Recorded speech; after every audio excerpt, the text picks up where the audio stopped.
Morning বন্ধুরা, travelling and exploring with সায়ন্তনের আর একটা নতুন ব্লগে আপনাদেরকে জানাই স্বাগত।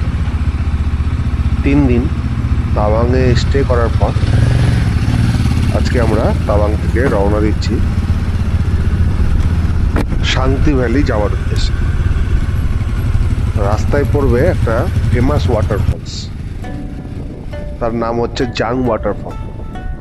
হ্যাঁ, এটা কিন্তু অরুণাচলের অত্যন্ত গুরুত্বপূর্ণ একটা স্পট।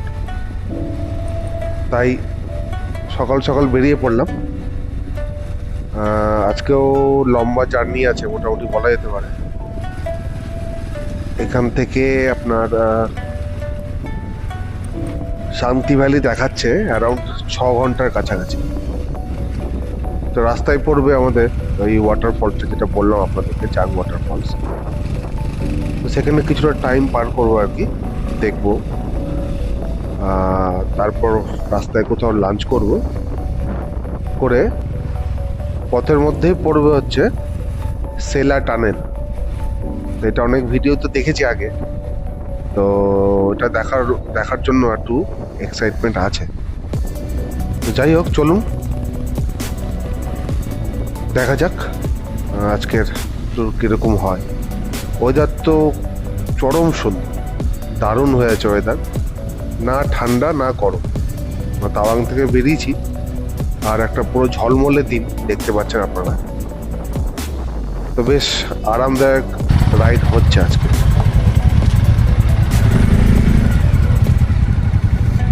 এখানে রাস্তা আবার একটু খারাপ আছে খানিকটা। এটা হচ্ছে জাং ওয়াটারফলস ঢোকার রাস্তা, কিছুটা খারাপ আছে আর কি। যাই হোক, এখান থেকে বেশি দূর না, 2-2.5 কিলোমিটার মতো।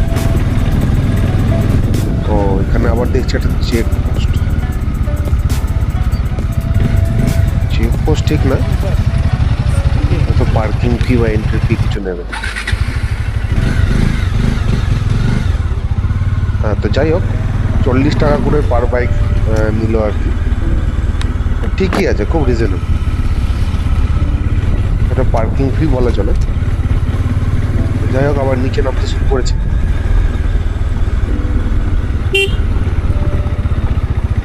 বেশ খানিকটা যেতে হবে মনে হচ্ছে। এইসব টুরিস্টের গাড়িগুলো সব ফিরে আসছে। ও, এখানে আবার দেখছি সব গাড়িগুলো পার্কিং করা আছে। তো আপনারা 4 চাকা বোধহয় নিচ পর্যন্ত যাবে। বাবা, এই জায়গাটা আবার কাদা কাদা হয়ে যাবে দেখছি, এবং অনেকটা ডাউন আছে রাস্তা। এখান থেকে এনাদেরকে হাঁটিয়ে নিয়ে যাচ্ছে কেন আমি তো বুঝতে পারছি না। রাস্তা তো আছে নিচে, হয়তো বড় গাড়িগুলো যাবে না হয়তো নেবে, তাই জন্য। বাবা, এখানে পুরোপুরি মাটির রাস্তা, একটু 19-20 হলেই কিন্তু বিপদ, তার সঙ্গে ডাউন আছে। তো পাহাড়ে অ্যাকচুয়ালি এই জায়গাগুলোকে না খুব মানে দক্ষতার সঙ্গে এবং সাবধানতার সাথে মানে পার করাটা দরকার।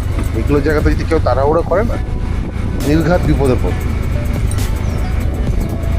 এটা সবসময় মাথায় রাখবেন, এই জায়গাগুলোকে খুব সন্তর্পণে পার করবেন। তাড়াহুড়ো কোনো দরকার নেই, 5 মিনিট 10 মিনিট আধা ঘন্টা বেশি লাগবে না।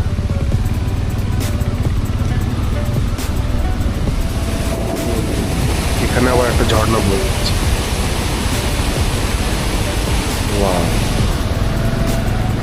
মেন ঝর্ণাটা দেখা এখনো বাকি আছে, ওটা দেখার জন্য আমি খুব উৎসুক হয়ে আছি। এই পৌঁছে গেলাম। এটা হচ্ছে পার্কিং। ওই ওই যে তোরা দেখতে পাচ্ছেন ওয়াটারফলটা, বিশাল। ওয়াও, চলুন কাছ থেকে গিয়ে দেখাচ্ছি। দারুণ লাগছে, এবং পাশ দিয়ে বয়ে যাচ্ছে নদী ওই সাইডটা দিয়ে। দূর থেকে হয়তো বুঝতে পারছেন না, ক্যামেরাটা কাছে নিয়ে গেলে দেখতে পাবেন। বাপরে বাপ, কি দারুণ ওয়াটারফলসটা,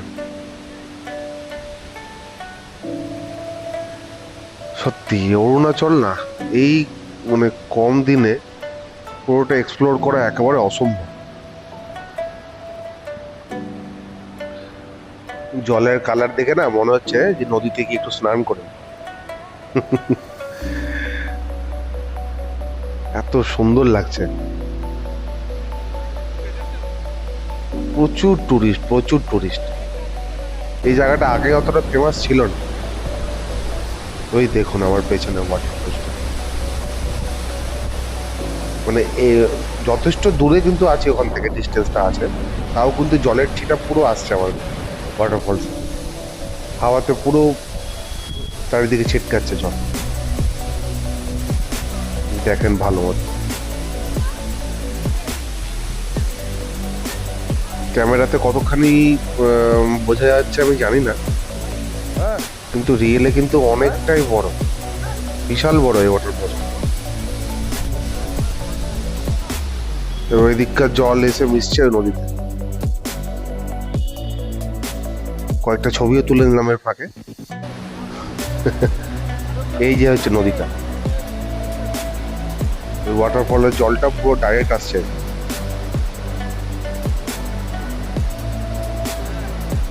দারুণ সুন্দর জলের কালারটা দেখেন, কিন্তু জল হচ্ছে ততটাই ঠান্ডা। আমি ট্রাই নিয়েছিলাম একবার পা দেখার জন্য, দেখলাম যে অসম্ভব, মানে স্নান করা মানে নির্ঘাত শরীর খারাপ। এখনো বাড়ি থেকে প্রায় 1200-1250 কিলোমিটার দূরে আছে। ফালতু শরীর খারাপ করে কোনো লাভ নেই। প্রচুর টুরিস্ট।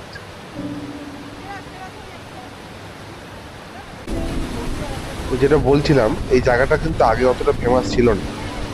আমার হোটেলের তাওয়াঙে যেখানে উঠেছিলাম সেই হোমস্টেতে দাদাগুলো বলছিল যে 4-5 বছর আগে লোক এটার নাম অত জানতো না। আস্তে আস্তে মুখে প্রচলিত হয়ে হয়ে ভিডিও দেখে দেখে মানুষ এখানে আসা শুরু, এবং এখন এরকম ভিড়। এক কাপ চা নিয়ে বেশ অনেকক্ষণ ধরেই এখানে বসেছিলাম। ওই পাশে একটা ক্যাফে আছে, তো দামও কিন্তু খুব রিজনেবল। আমি নিয়েছিলাম একটা লেমন টি, 30 টাকা পড়েছিল দাম, এবং কফি হচ্ছে 50 টাকা। মোমো, স্যুপ, যা যা যাবতীয় হয় আর কি, সব কিছু এখানে পেয়ে যায়। এই জায়গার রাস্তাটা একটু খারাপ, এখানে পুরো অপ্রতিম মতো আছে।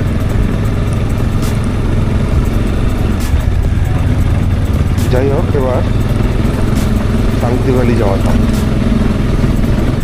শান্তি ভ্যালিটাও কিন্তু অত্যন্ত সুন্দর, তো ওটা আমার এই ব্লগে মেকআপ করা সম্ভব হবে না, কারণ টাইম লাগবে এখন অনেকটাই। বাবা, জায়গাটা খতরনাক হয়ে আছে। পুরো শান্তি ভ্যালিটা আমি আমার পরের ব্লগে কভার করব। যাই হোক, চলে এসেছি আবার বড় রাস্তায়।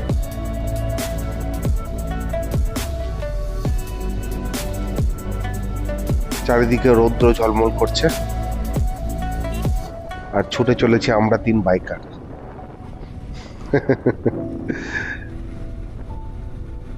বেশ সুন্দর, বেশ সুন্দর।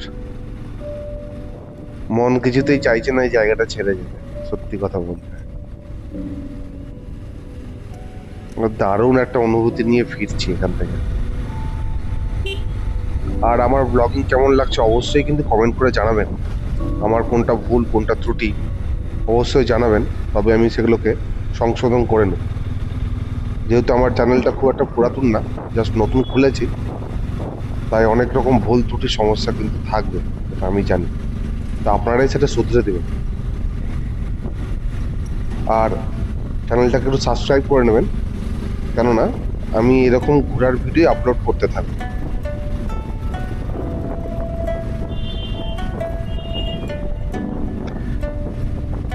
আপনাদের মধ্যে যারা অরুণাচল প্ল্যান করছেন যে আসবেন আর কি, তো অরুণাচল ঘোরার জন্য কিন্তু এই নভেম্বর মাসটা কিন্তু একদম আদর্শ সময়। আসার থাকলে ডিসেম্বরেও আসতে পারেন, কিন্তু ডিসেম্বরে ওই যে বোমরা পাস যেই জায়গাগুলো দিয়ে দেখিয়েছিলাম না, এখান দিয়ে যাচ্ছিলাম, ওগুলো কিন্তু গোটা রাস্তাটাই কিন্তু বরফে ঢেকে যায়, গোটা রোডটা বরফে ঢেকে যায়। তখন কিন্তু নিজের গাড়ি নিয়ে যাওয়া কিন্তু অনেকটা চাপের। চাকাতে ওই চেন পরাতে হয় বা রোপ যেগুলো আছে, নাহলে কিন্তু ভয়ঙ্কর রকম স্কিড করে। তো যাই হোক, ওই বরফের সৌন্দর্য আলাদা, কিন্তু এখন যেটা দেখছেন এটা সৌন্দর্য কিন্তু একদম আলাদা। বরফের চারিদিকে সাদা হয়ে থাকবে একদম। ওই যে লেকগুলো উপর থেকে দেখিয়েছিলাম, তো বরফের সময় আসলে গোটা লেকটাই পুরো ফ্রোজেন হয়ে থাকে আর কি। তো যাই হোক, রাস্তায় একটা জায়গায় দাঁড়ালাম, লাঞ্চ করতে হবে, খুব জোর খিদে পেয়েছে। তো চলুন আপনাদেরকে একবার ঘুরিয়ে দেখাই। এই যে জায়গাটা দাঁড়ালাম, এটা কিন্তু আর্মির ক্যান্টিন।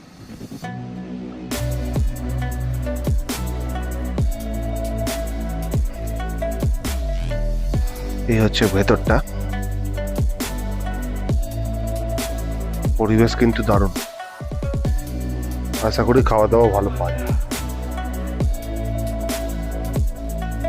বেশ ফাঁকা ফাঁকাই আছে।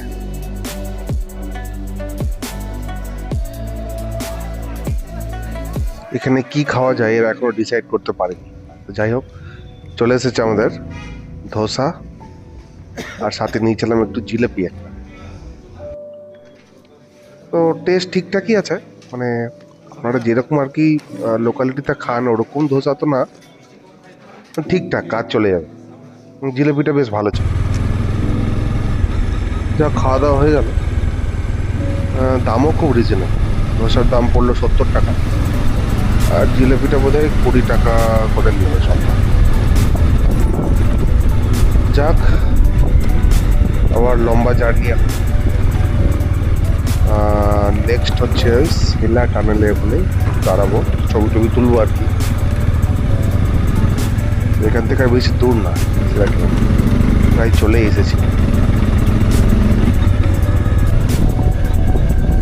শিলা টানেল পৌঁছে গেছি, আপনাদেরকে দেখাচ্ছি ভালো।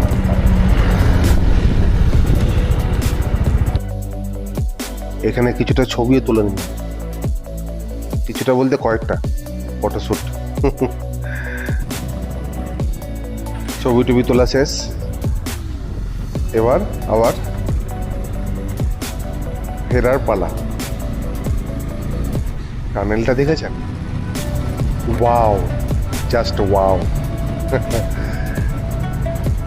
আমার তো ইচ্ছা করছে এর ভিতরে পুরো বাইকের অ্যাক্সিলারেটর ঘুরিয়ে দিতে, কিন্তু যাই হোক, এরকম তো করবো না। ইচ্ছা করলেই আর কি সব কি করা যায়, করা যায় না, অনেক কিছু রেস্ট্রিকশন থাকে। তো যাই হোক, এই আবার টানেলটা যথেষ্ট লম্বা ছিল। পুরো টানেলটা আমি ভিডিওতে দেখালাম না, অনেকটাই লম্বা এই টানেলটা। টানেল থেকে বেরিয়ে পড়লাম। এবার ব্যাপার হচ্ছে যে শান্তি ভ্যালিতে রাস্তা খারাপ, এটা আমাদের ওখান থেকে বারে বারে বলে দিয়েছিল, কিন্তু এখন যা মনে হচ্ছে যে সেই রাতই হয়ে যাবে আবার ওখানে ঢুকতে ঢুকতে। এখন অনেকটা রাস্তা বাকি, কি আর করব, চেষ্টা করেও টাইম ম্যানেজমেন্ট ঠিকঠাক করতে পারছি না। মানে এত সুন্দর প্রাকৃতিক দৃশ্য না, যে না দাঁড়িয়ে আর পারছি না। দাঁড়াতে গিয়ে হয়ে যাচ্ছে দেরি। হয়তো ভাবছি 10 মিনিট 15 মিনিট দাঁড়াবো, সেখানে আধা ঘন্টা 40 মিনিট 1 ঘন্টা কি করে টাইম যে পার হয়ে যাচ্ছে নিজেরাও টের পাচ্ছি না।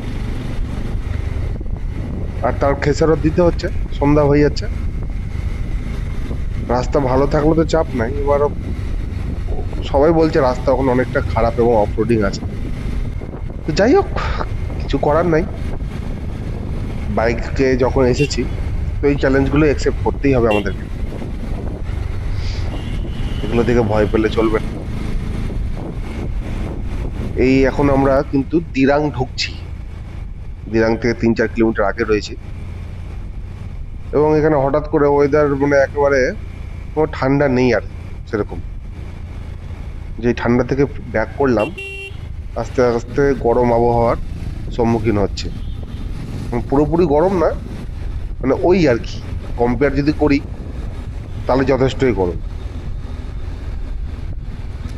তো ওই সন্ধ্যা ধরুন নেমেই গেল। আর দিরাং থেকে 10 কিলোমিটার কি 12 কিলোমিটার শান্তি ভ্যালি, ওটা নাকি পুরোটাই অফ রোডিং। এই যে রাস্তার খেলা এখান থেকে শুরু হয়ে গেছে। এখনো দিরাং ঢুকিনি, দিরাংয়ের আগে থেকেই শুরু হয়ে গেছে। তো যাই হোক, চলেছি আস্তে আস্তে সাবধানে।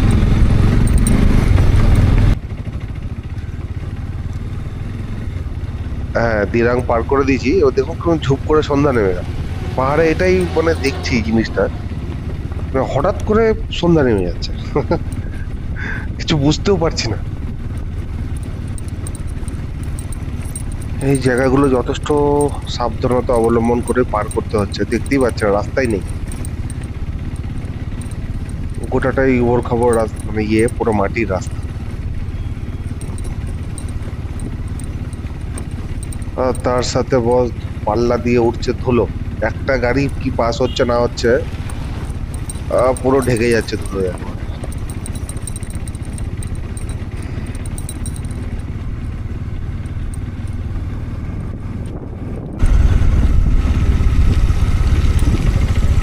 এখানে আবার দেখছি কাদা।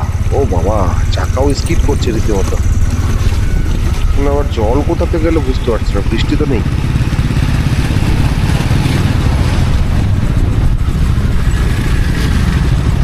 এই দেখুন গোটাটা জল, এই মানে এই হয় কাদা নিচে, এবং চাকা কিন্তু যথেষ্ট স্কিড করছে। খুব আস্তে আস্তে পার হতে হচ্ছে এখানে, মানে একটু যদি থ্রোটল দিচ্ছি না, পিছনের চাকা স্লাইড করছে, পুরো পরিষ্কার বুঝতে পারছি। আর এটা এত ভারী গাড়ি না, যদি একবার পরে তো টের পাইয়ে দেবে ভালো মতো।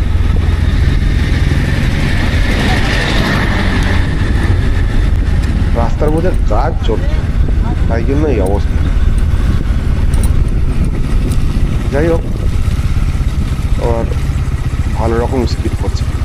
এরপরে হয়তো আপনারা যখন আসবেন তখন হয়তো ভালো রাস্তা পেয়ে যাবেন। বাবা, পুরোটাই পুরো জল কাদা হয়ে আছে। মুশকিল।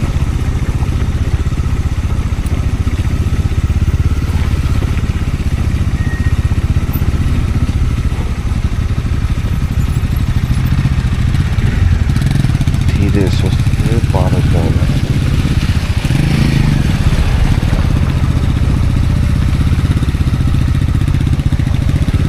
আপনারা যারা যখন আসবেন এখানে,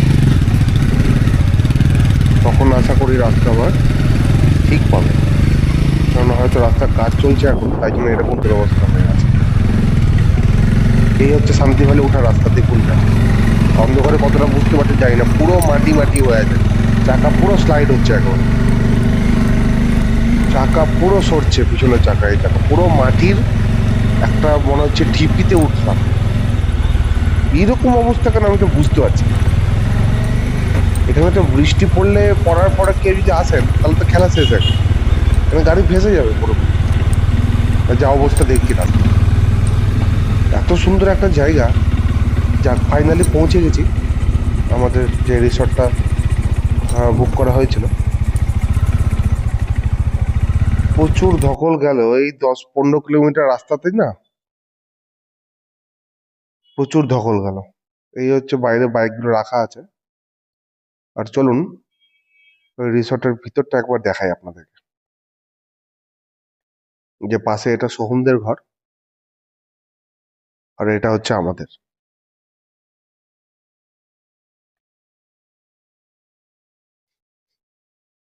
এই হচ্ছে রুম। রুমগুলো কিন্তু বেশ সুন্দর, পরিষ্কার পরিচ্ছন্ন এবং স্পেসিয়াস যথেষ্টই।